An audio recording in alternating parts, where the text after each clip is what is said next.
मैं एक बार फिर रोचक, रोमांचक, सनसनीखेज खबर लेकर आया हूं। मुजफ्फरपुर में बड़े बड़े दिग्गज पाला बदलने की तैयारी में हैं। वे दिग्गज कुछ नहीं बोल रहे हैं, लेकिन उनके समर्थक हर तरह की संभावनाओं को टटोल रहे हैं। पाला बदलने की तैयारी में जो लोग हैं उसमें पूर्व सांसद हैं, राज्य सरकार के पूर्व मंत्री हैं। जिनकी बात मैं करने चला हूं उनका आप पिछला ट्रैक रिकॉर्ड देखेंगे तो उससे भी आपको पता चलेगा कि ऐन चुनाव के वक्त पर ये नेता पाला बदलते रहे हैं, दल बदलते रहे हैं। ये जो चर्चा आई है इसकी कई वजहें हैं। कहीं पर उनकी अपनी जमीन खिसक चुकी है इसलिए वे दल बदलना चाहते हैं, कहीं पर उनको टिकट मिलने की उम्मीद कम है इसलिए दल बदलना चाहते हैं, कहीं पर है कि अगर टिकट मिल भी जाए तो इस दल से जीत की उम्मीद कम लगती है, तो क्यों नहीं किसी ऐसे दल का टिकट लिया जाए जिससे जीत की गारंटी हो। अब देखिए, मुझे मैं लिबास बदल कर आ गया। राजनेता इससे भी जल्दी लिबास बदल लेते हैं, रातों रात वर्दी बदल लेते हैं। जो आज केसरिया वर्दी में नजर आ रहे हैं वे कल जंग के मैदान में हरी वर्दी में नजर आएंगे, और जो आज हरी वर्दी में हैं कल चुनावी जंग के मैदान में केसरिया पहने नजर आ सकते हैं। भाजपा की दिल्ली में सरकार है, पैसे की कमी नहीं है।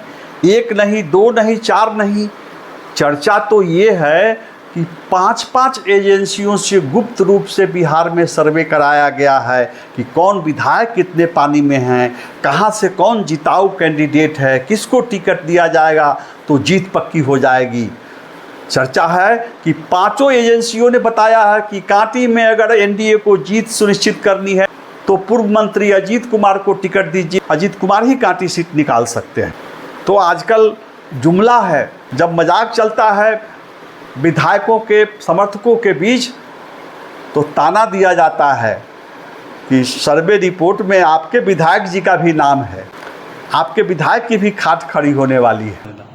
5-5 सर्वे कराए गए हैं एनडीए के द्वारा हर सीट के लिए कि किसकी संभावना कैसी है, किस विधायक की स्थिति कैसी है, विधायक मंत्री कितने पानी में हैं। मैं आपको बताऊं कि सकरा के 5 सर्वे में बताया गया है कि अशोक चौधरी जो वर्तमान विधायक है वो बुरी तरह हार रहे हैं।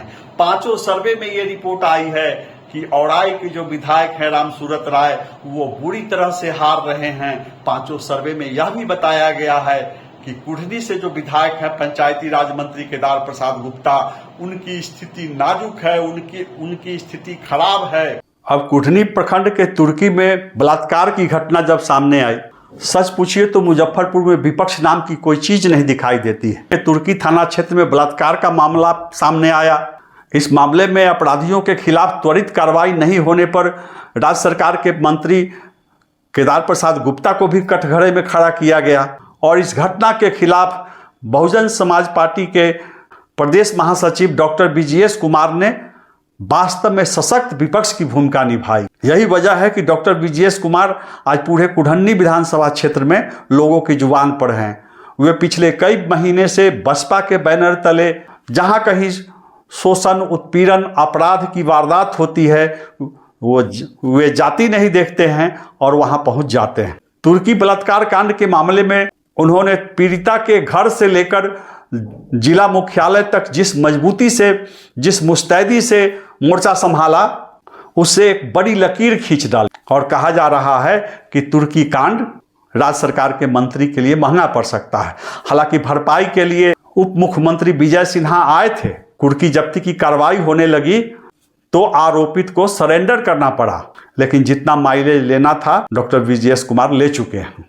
एक और नेता है रातों रात वर्दी बदलकर, लिबास बदलकर कांग्रेस में आ गए हैं। मैं जनता दल यू के पूर्व विधायक सुरेश चंचल की बात कर रहा हूं। अब वे कांग्रेस टिकट पर चुनाव लड़ना चाहते हैं, लेकिन क्या इतना आसान होगा सुरेश चंचल को टिकट देना सकरा से? सकरा सुरक्षित विधानसभा क्षेत्र में कांग्रेस के उम्मीदवार उमेश कुमार राम पिछली बार बहुत मजबूती से लड़े थे, और अगर हम चुनाव आयोग के आंकड़ों पर भरोसा करें तो करीब 1550 वोट से वो हार गए थे, जबकि स्थानीय लोगों का कहना है कि उमेश कुमार राम मात्र 650 वोटों से हारे थे। तो क्या उमेश कुमार राम की अनदेखी करते हुए, उपेक्षा करते हुए कांग्रेस नेतृत्व सुरेश चंचल को टिकट देगा?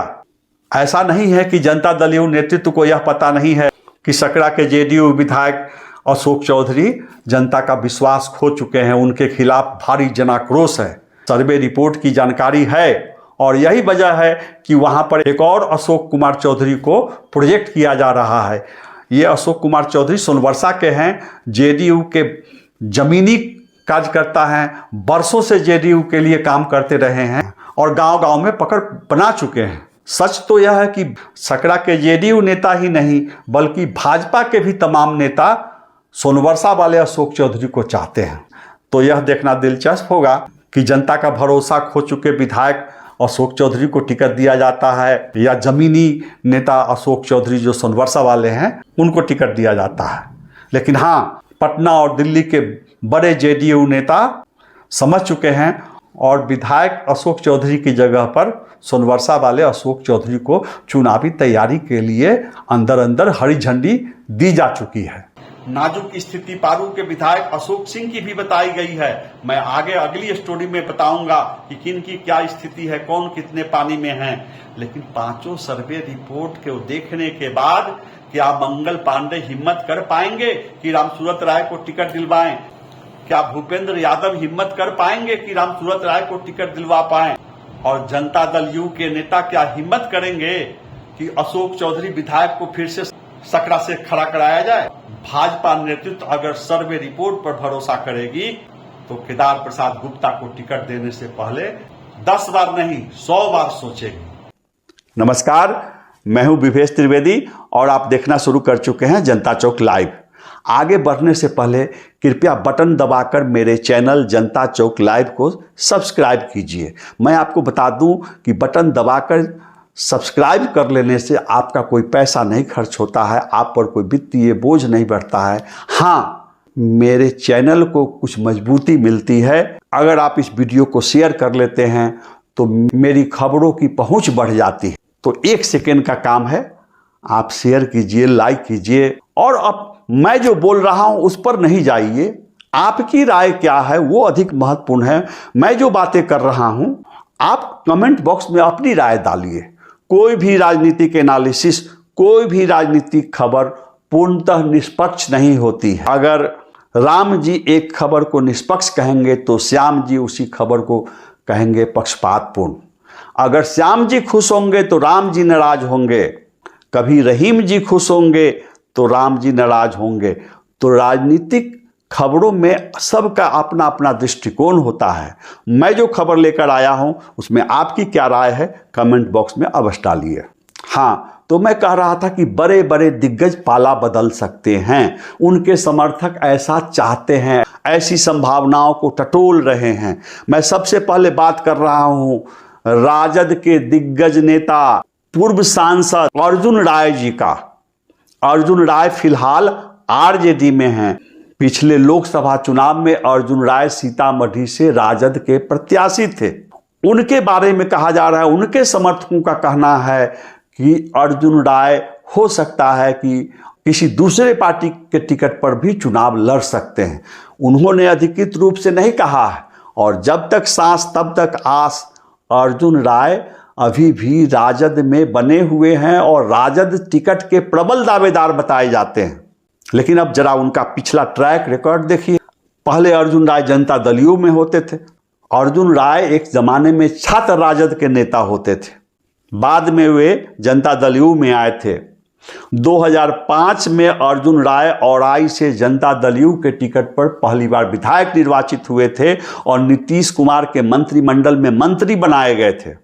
जब 2009 में लोकसभा का चुनाव हुआ तो उस समय उनको सीतामढ़ी से जेडीयू टिकट दिया गया और अर्जुन राय सीतामढ़ी से जेडीयू सांसद निर्वाचित हो गए। वही अर्जुन राय बाद में शरद यादव के साथ रहे और शरद यादव के साथ आरजेडी की ओर मुखातिब हुए और आजकल वे आरजेडी के नेता हैं। उनके रिश्ते जनता दल यू में भी है, लेकिन चूंकि सीट औराई की भाजपा के हिस्से में है और भाजपा के जो मौजूदा विधायक हैं रामसूरत राय, उनके खिलाफ एंटी इनकम्बेंसी है, तो अर्जुन राय के समर्थक इस गुंजाइश को भी टटोल रहे हैं कि क्या अर्जुन राय औराई से भाजपा प्रत्याशी हो सकते हैं। क्योंकि भाजपा में प्रत्याशी की तलाश है।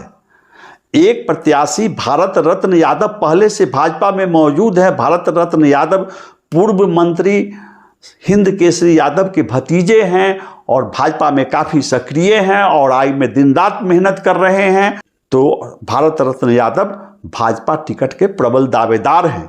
इसके अलावा खाली जगह को भरने के लिए ये जो कहा जा रहा है कि रामसूरत राय को हटाया जा सकता है, रामसूरत राय का टिकट कट सकता है, तो रामसूरत राय के जगह पर अर्जुन राय भी भाजपा प्रत्याशी, एनडीए प्रत्याशी हो सकते हैं क्या? सबसे सहज होगा उनके लिए, वे अपनी पुरानी पार्टी जेडीयू में चले जाएंगे। लेकिन चूंकि सीट और आई भाजपा के हिस्से। कहा तो यह भी जा रहा है कि जेडीयू के सांसद देवेश चंद्र ठाकुर चाहते हैं कि अर्जुन राय फिर से एनडीए में वापस आ जाएं।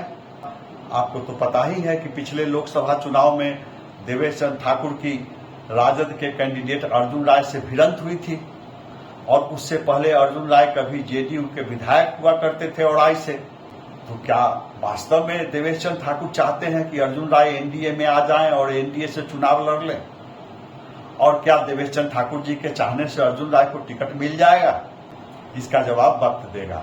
एक और नेता हैं जो सभी दलों की तीर्थ यात्रा कर चुके हैं भाजपा को छोड़कर, लेकिन मैं आपको बताऊं कि कभी सुशील मोदी उन पर मेहरबान हुए थे तो सुशील मोदी ने मुजफ्फरपुर विधानसभा सीट पर विजेंद्र चौधरी के खिलाफ प्रत्याशी ही नहीं दिया था। सुशील मोदी चाहते थे कि निर्दलीय विजेंद्र चौधरी मुजफ्फरपुर से विधायक निर्वाचित हो, इसलिए सुशील मोदी का जमाना था, उन्होंने विजेंद्र चौधरी के खिलाफ उम्मीदवार ही नहीं दिया। तो भाजपा में और आरएसएस में अभी भी एक घड़ा ऐसा है जो सपना देखता रहता है कि विजेंद्र चौधरी आ जाए, एक बार भाजपा टिकट पर भी लड़ लें। हालांकि ये बात अलग है कि विजेंद्र चौधरी का स्वास्थ्य उनका साथ नहीं दे रहा है। हाल फिलहाल में मुजफ्फरपुर में सुशील मोदी जी की पुण्यतिथि मनाई गई, उसमें चुन चुनकर लोगों को जुटाया गया और सबसे मजे की बात कि उस समारोह में मंच पर खास तौर से एक खास योजना के तहत विजेंद्र चौधरी को बैठाया गया था। भाजपा के कार्यक्रम में विजेंद्र चौधरी की आखिर क्या जरूरत थी? आयोजकों ने शुरू में कहा था कि सिर्फ स्वयंसेवकों को बुलाया जाएगा, जिनका संघ से पुराना रिश्ता है, जिनका जनसंघ से पुराना रिश्ता है, जो पुराने भाजपाई हैं, उन्हीं लोगों को बुलाया जाएगा। सवाल उठता है कि विजेंद्र चौधरी कब के भाजपाई, कब के संघी, कब के जनसंघी, उन्हें भी बुलाया गया था। तो भाजपा में कुछ लोग ऐसे हैं जो हमेशा गुंजाइश टटोलते रहते हैं कि एक बार विजेंद्र चौधरी वर्दी बदलकर रातों रात भाजपा के प्रत्याशी बन जाए। अब आज की जो भाजपा है उसकी संस्कृति कुछ अलग है। आप समर्पित नेता हैं, आप निष्ठावान कार्यकर्ता हैं, आपकी पूछ नहीं है। आप प्रधानमंत्री की सभा के लिए भीड़ जुटाइए, आप गृह मंत्री की सभा के लिए भीड़ जुटाइए, आप विधानसभा चुनाव लड़ने की कुवत रखते हैं, आपसे भीतर से जलन रखेंगे भाजपा के जो लोग हैं और रातों रात कहीं से दूसरे दल से अपने किसी चहेते को ले आने की कोशिश करेंगे, टिकट दिलवा सकते हैं। आप देखिए राजभूषण चौधरी निषाद बुरी तरह हारे थे आरजेडी के टिकट पर, लेकिन भाजपा के कुछ लोग चाहते थे कि अजय निषाद को किनारा लगा दिया जाए, अजय निषाद को हटाकर राजभूषण चौधरी को ले आया गया। और राजनीति में कोई किसी का स्थायी रूप से न तो दोस्त होता है और न ही दुश्मन। इस मामले में भारतीय जनता पार्टी भी दूध की धुली हुई नहीं है। रामसूरत राय भी पहले आरजेडी के नेता होते थे, बाद में वे जेडीयू में आए और फिर भाजपा में आए, उनको विधायक भी बनाया गया, उनको जिला अध्यक्ष भी बनाया गया, उन्हें राज्य सरकार में मंत्री भी बनाया गया। तो जो लोग राजनीति में आया राम गया राम की संस्कृति से आए हैं, उनको संरक्षण, उनको पोषण, उनको तरजीह भाजपा के द्वारा भी दिया जाता है।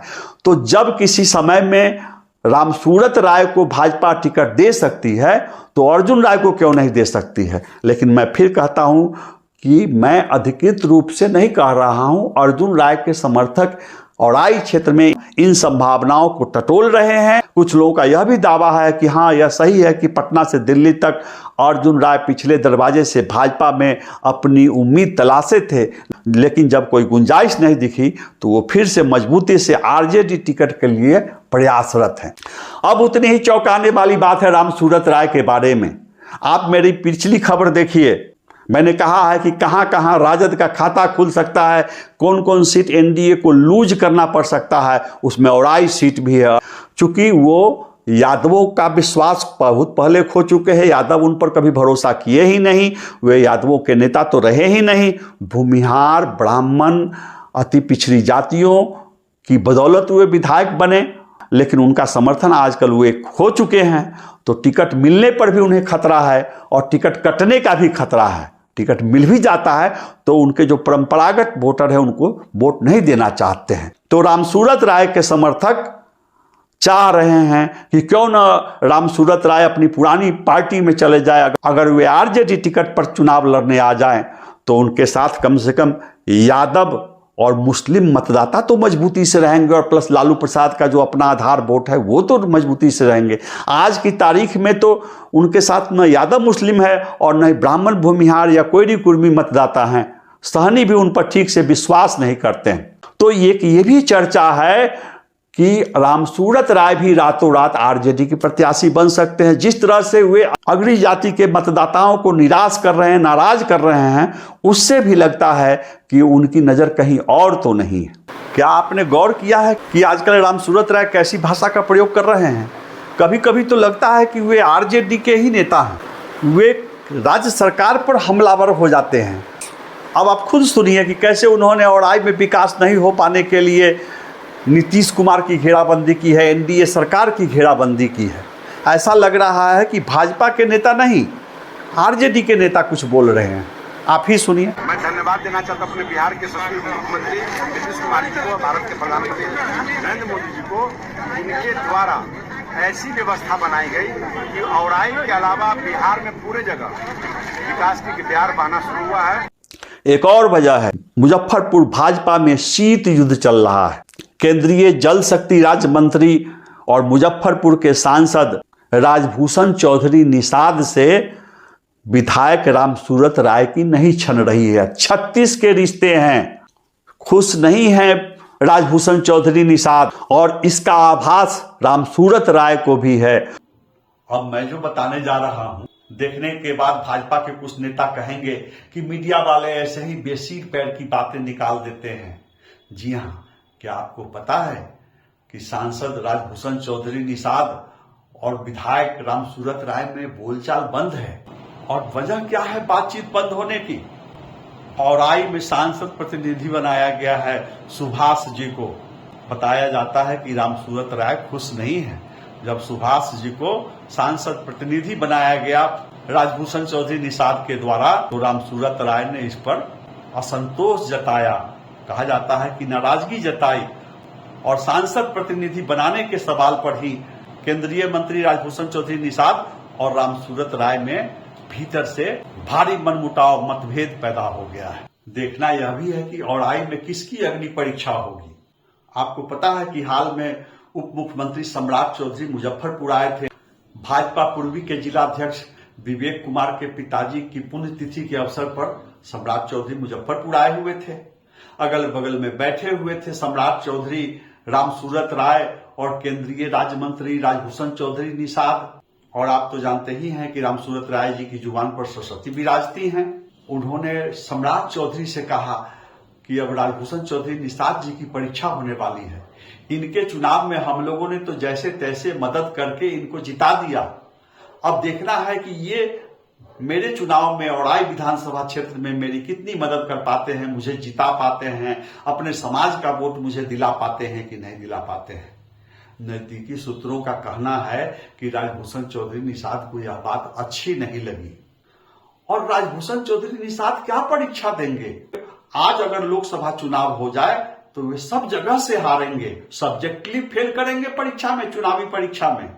वे भला क्या रामसूरत राय की मदद कर पाएंगे? लेकिन रामसूरत राय ने जो कहा, राजभूषण चौधरी निषाद को अपच हो गई।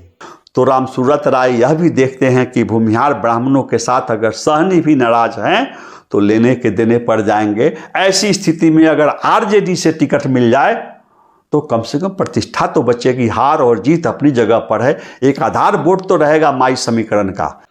जो लोग बड़ी आसानी से कयास लगा रहे हैं कि रामसूरत राय राजद टिकट लेना चाहते हैं, राजद टिकट उनको मिल जा सकता है, राजद टिकट अगर उन्हें मिल जाए तो उन्हें यादवों का वोट मिल जाएगा, मुसलमानों का वोट मिल जाएगा। उन्हें मैं याद दिलाना चाहता हूं बिहार विधानसभा में किस तरह से गरजे से रामसूरत राय जी, तेजस्वी यादव को उन्होंने चेतावनी दी थी कि मैं आपके 7 खानदान का चिट्ठा उकट दूंगा। यही नहीं, उन्होंने गांधी मैदान में फरियाने की चेतावनी दे दी थी। तो मैं बताऊं कि आज लालू प्रसाद यादव का राष्ट्रीय जनता दल नहीं है, आज तेजस्वी यादव का राष्ट्रीय जनता दल है। लालू प्रसाद किसी को माफ कर देते थे, तेजस्वी यादव माफ नहीं करेंगे। तेजस्वी यादव किसी ऐसे नेता को टिकट नहीं देंगे जो उनके परिवार को और उनको आंख दिखाए। तो मुझे कम उम्मीद लग रही है कि तेजस्वी यादव रामसूरत राय को टिकट दे देंगे औराई से। लेकिन मैं आपको बता दूं कि राजद में पहले से ही अच्छे अच्छे प्रत्याशी हैं, मजबूत दावेदार हैं। पूर्व विधायक डॉक्टर सुरेंद्र राय वहां से टिकट के दावेदार हैं, जो 2 बार जीते हुए हैं, रामसूरत राय को हराए हुए हैं। अर्जुन राय वहां से टिकट के दावेदार हैं, पूर्व सांसद, पूर्व मंत्री, वो भी स्थानीय हैं। तो सवाल उठता है कि क्या स्थानीय नेताओं की अनदेखी करते हुए, स्थानीय नेता अर्जुन राय की अनदेखी करते हुए, स्थानीय नेता पूर्व विधायक डॉक्टर सुरेंद्र राय की अनदेखी करते हुए और पूर्व मंत्री गणेश प्रसाद यादव के लड़के अखिलेश राय की अनदेखी करते हुए क्या आरजेडी के द्वारा रामसूरत राय को टिकट दिया जाएगा, रामसूरत राय को आजमाया जाएगा? लेकिन राजनीति में कुछ भी संभव है। रातों रात कौन किस पार्टी में चला जाएगा, किसके सिंबल पर कौन चुनाव लड़ लेगा, यह कहना मुश्किल है। अब राजनीतिक पंडित यह जानने के लिए बेचैन हैं कि आगामी बिहार विधानसभा चुनाव में नित्यानंद राय की चलेगी या मंगल पांडे जी की चलेगी। एक ऐसा विधानसभा क्षेत्र है जहां उम्मीदवारी के सवाल पर पूछा जा रहा है कि भूपेंद्र यादव की चलेगी कि नंदकिशोर यादव की चलेगी। नहीं समझे आप? मैं बताता हूं। औराई के भाजपा विधायक और पूर्व मंत्री रामसूरत राय बिहार विधानसभा के अध्यक्ष नंदकिशोर यादव के रिश्तेदार हैं और वहां से वर्तमान में जो टिकट के दावेदार हैं भारत भूषण यादव, वे नित्यानंद राय के रिश्तेदार बताए जा रहे हैं। अब देखना है कि यादव के कौन से छत्र किसे टिकट दिलवा पाते हैं। टिकट कोई दिलवा दे, नंदकिशोर यादव, भूपेंद्र यादव टिकट दिलवा दे रामसूरत राय जी को। लेकिन सबसे बड़ा सवाल है कि क्या वे जनता के बीच जाकर वोट भी दिलवा पाएंगे? कौन दिलवाएगा वोट रामसूरत राय जी को? सबसे बड़ा सवाल यही है। रामसूरत राय को कभी मंगल पांडे ने औराई से टिकट दिलाया था। सवाल उठता है कि इस बार मंगल पांडे औराई में वोट दिला पाएंगे? यजुवार ही नहीं, पूरे औराई क्षेत्र के ब्राह्मण मतदाताओं में, भूमिहार मतदाताओं में जो नाराजगी है, वैश्यों में जो नाराजगी है, क्या उसकी भरपाई कर पाएंगे? जो खाई बन गई है उसे पाट पाएंगे मंगल पांडे? तो चौंकाएगा औराई का संग्राम। औराई में कौन किसकी वर्दी पहनकर मैदान में ललकारेगा, ये जानने के लिए आप जनता चौक लाइव पर बने रहिए। आप चैनल को सब्सक्राइब कीजिए, इस वीडियो को खूब शेयर कीजिए और अपनी राय कमेंट बॉक्स में डालिए। नमस्कार।